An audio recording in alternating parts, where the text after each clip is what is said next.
O assunto de hoje é muito interessante. A gente vai falar a respeito de mestre em manipulação. Temos pessoas conhecidas mundialmente que são mestres na arte de manipulação. E eu quero chamar a atenção de uma coisa muito específica, principalmente sobre o homem, tá, gente? Na hora de manipulação, principalmente no que a gente se refere a relacionamento afetivo. Os homens, de uma forma geral, eles buscam quase sempre, assim, 99,999%, mulheres que têm características de suas mães. É algo meio inconsciente, uma coisa meio complexo de Édipo que ainda não foi esperado, sabe assim? Então eles vão procurar características, pode ser características físicas, pode ser na personalidade, na forma de lidar com as coisas, ou enfim.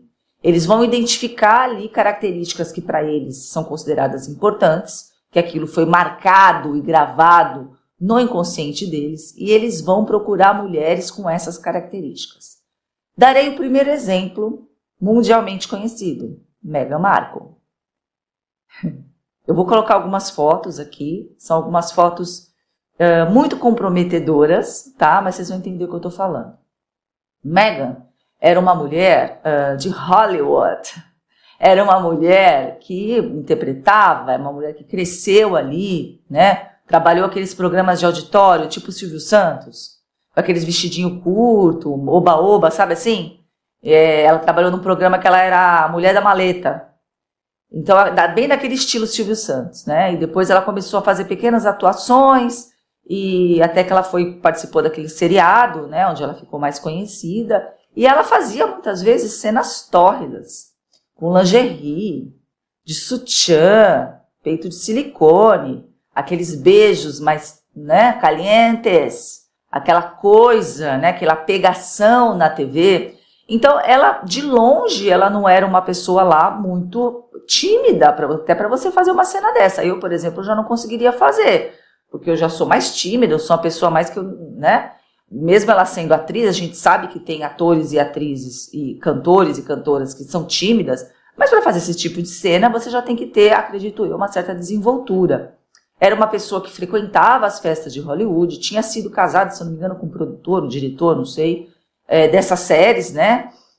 Então era uma pessoa que estava acostumada ali com oba-oba. Ela, muito antes dela virar uma pessoa engajada, do ponto de vista de viajar para os países da África, se preocupar ali com a humanidade, ela era uma pessoa que ela tinha um blog, que ela falava de moda, de bons vinhos, bons restaurantes, boas comidas, etc. Porque logo depois que ela se separou, ela começou a namorar um chefe que estava em ascensão aí, né? Um chefe bem badaladinho. Então ela começou com isso. Então, óbvio, né? Ela não era uma pessoa de causas humanitárias.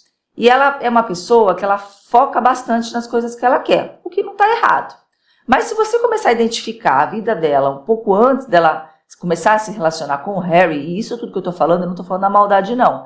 No sentido de criticá-la. Não, de forma alguma. É só apontar para você como funciona essa questão da manipulação. Você começa a ver que ela fez uma viagem, por exemplo, para a África, onde ela levou a tiracolo um super fotógrafo. Então você percebe que as fotos dela não são fotos amadoras, fotos feitas com celular, uma foto lá. Não, são fotos extremamente ali alinhadas, fotos estratégicas, fotos muito bem tiradas ali, né? E é onde ela começou a postar isso, e logo na sequência ela conheceu Harry, né? Ele viu um vídeo dela, não sei, com uma amiga, uma coisa meio assim, sabe? Eles começaram a frequentar os mesmos ambientes, os mesmos jantares, e aí onde ele também, obviamente, se interessou por ela, mas tem uma coisa por trás disso. Se você olhar, por exemplo, Lady Di, a Diana, a mãe de Harry, ela era muito engajada com essas causas humanitárias, com os países mais necessitados, né? E ela era uma pessoa que realmente colocava a mão na massa. Então, assim, o que Meghan pensou, acredito eu? Eu preciso ser como a mãe dele para ele se interessar por mim.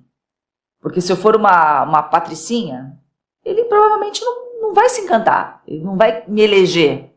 Então, ela mudou completamente a conduta dela, daquela pessoa de bolsas e sapatos, e mudou para uma coisa humanitária, inclusive as vestimentas dela. Eu nem sei se eu vou conseguir encontrar essa foto, mas se eu conseguir eu vou colocar aqui para vocês, tá? Aonde tem uma capa de revista da Diana, ela com uma blusa branca, uma calça jeans com cinto na África, com as mãos na cintura. A Meghan tirou a mesma foto, com o mesmo tipo de roupa. Muito notoriamente, ela sempre se colocou muito próxima da sogra, uma sogra que ela nunca conheceu, mas ela sabia que existia um impacto importante na cabeça do Harry. Inclusive, o vestido que ela usou logo após o casamento é um vestido que muito parecido com o da Diana, quando ela estava grávida também, as cores também. Ou seja, tudo acaba remetendo a um pensamento inconsciente, que faz com que ele enxergue aquela mulher como algo familiar, algo característico que era da mãe dele. Você imagina, na idade, quando ele perdeu a mãe dele, o quanto isso deve ter sido traumático para ele. Então, de repente, visualizar uma mulher que fazia o mesmo trabalho que a mãe, engajada nas mesmas causas que a mãe, que se comportava da mesma forma que a mãe. Inclusive, tem uma foto, eu também estou doida para encontrar, vamos ver se eu encontro, aonde a Meghan, ela está sorrindo da mesma forma que a Lady Di. A Lady Di, quando ela ia sorrir, ela era tímida. Ela mal conseguia olhar para a pessoa, muitas vezes. E na hora que ela ia rir, ela colocava a mão na boca e fazia assim. Timidamente. Meghan nunca riu assim. Todas as vezes que a Meghan aparecia sendo fotografada, ela estava assim, ó. É aquele sorriso largo, aquela coisa. E aí, na foto, ela está assim.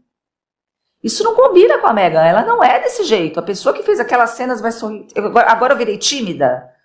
Não, então a gente percebe que realmente ela usou ali de uma manipulação, talvez para conquistá-lo, e eu não estou condenando ela por conta disso, porque, óbvio, quando a gente conhece uma pessoa, a gente dá uma manipulada mesmo, a gente dá uma fingida, a gente não vai mostrar quem a gente é de verdade. Você mostra quem você é de verdade? De forma alguma. Outra pessoa que também fez isso foi a própria Kate. A Kate também utilizou isso. A Kate, muitas vezes, as roupas que ela usa são inspiradas na Lady Di. Então, o William se atraiu por ela, principalmente pela forma nariz empinado dela. Quando ele terminou com ela, que ela foi para os pubs da cidade, ela foi lá e cortou aquela saia e foi para os pubs. Ela mostrou uma força que foi a mesma força que a mãe dele mostrou, enquanto viva. Quando ela enfrentou todo mundo, quando ela divorciou, quando ela botou a boca no trombone, deu aquela puta entrevista, falou tudo, jogou toda a merda no ventilador. A Kate também mostrou essa força. Então você percebe que são características, né, que chamam a atenção do homem, mas com referência à própria mãe.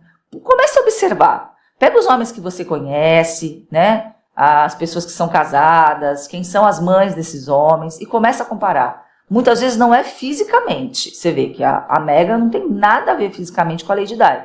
É o comportamento. No caso da Meghan, ela pegou justamente aquilo que a realeza britânica começou a ficar brava com a Lady Di, porque a Lady Di começou a aparecer muito mais que a rainha, muito mais que o Charles, muito mais que todo mundo. Né? Ela ofuscou o Charles, na verdade, quando ela se tornou a princesa do povo. Né? As pessoas amavam a Lady Di pela sua simplicidade, pela sua forma engajada, né? A preocupação que ela tinha, de fato, com tudo isso, ela realmente se envolvia com isso.